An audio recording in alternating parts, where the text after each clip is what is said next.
Hey, I just wanted to make a quick video to help folks who are trying to fix their headphones. So my son has a pair of headphones, and here's the pair of headphones that he had trouble with. They've got a microphone on them, left and right, and ground wire. But we couldn't figure out exactly what the colors of the wire are once we looked at this broken part. So his had red, green, blue, and then around the red one it had a copper sleeve.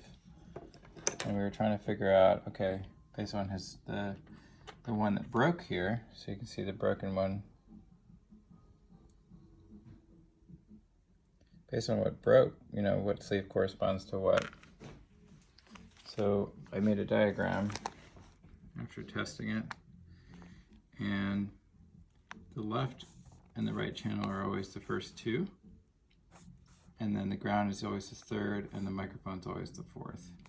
So the way to think about this is that here's the broken one, and here's a replacement for a 3-ring sleeve.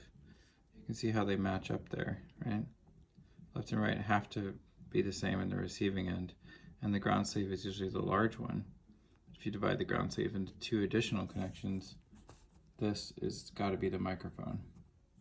So if you trace continuity with a multimeter, typically on a multimeter, some of them have this option of continuity with the buzzing sound.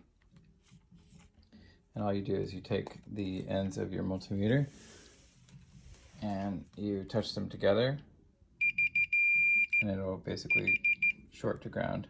And when you do that, you can measure continuity from here to the 3 or 4 in this case connectors.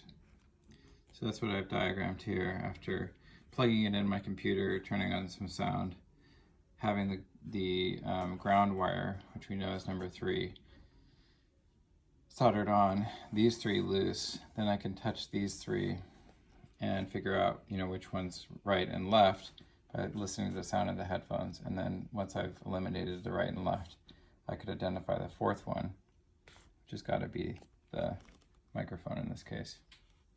So what I'm going to proceed to do now is finish the job.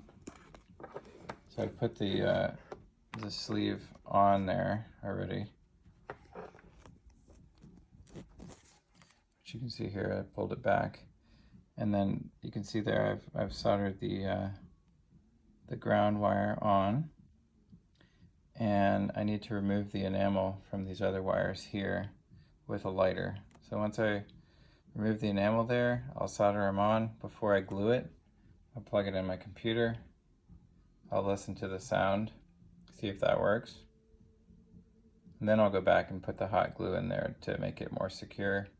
And then I'll pull the sleeve down before the hot glue has dried. What you don't want to do is mash these things together, so the hot glue kind of keeps them separate after you've slid things down in there. So I'll see if this works. Just wanted to give a brief overview of the approach that you can take if you end up having this problem. Sorry if the video is not entirely professional.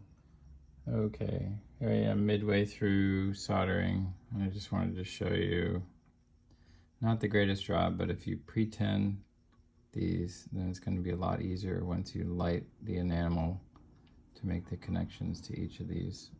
And these are on a ring, so you can also rotate them around to kind of separate them from each other.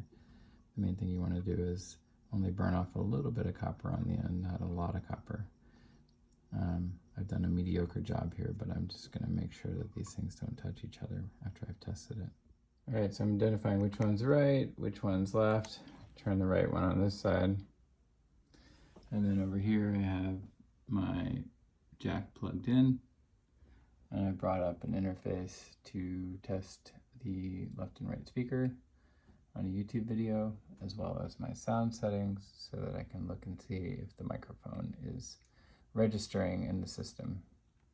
And it looks like the microphone's already registering because you can see me talking right there, so that's good. I just need to put on the headphones and test whether I hear sound when I play. Okay, so after the repair, you can sort of see I used hot glue, but tried to keep as little in there as possible, and then some Kapton tape to get the wires a little bit stronger on the ends. Now I'm going to test it before putting the sleeve on.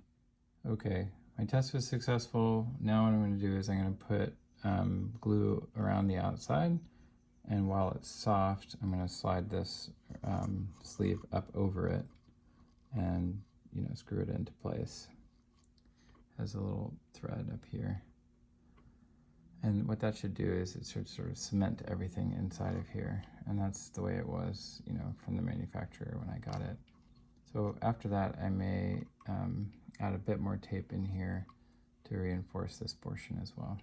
But it should be pretty strong. All right, here's the final job. It's fairly clean. I just pulled the glue off after I pulled the sleeve up over it. But not bad. Pretty solid, I think. And I'll go give it to my son.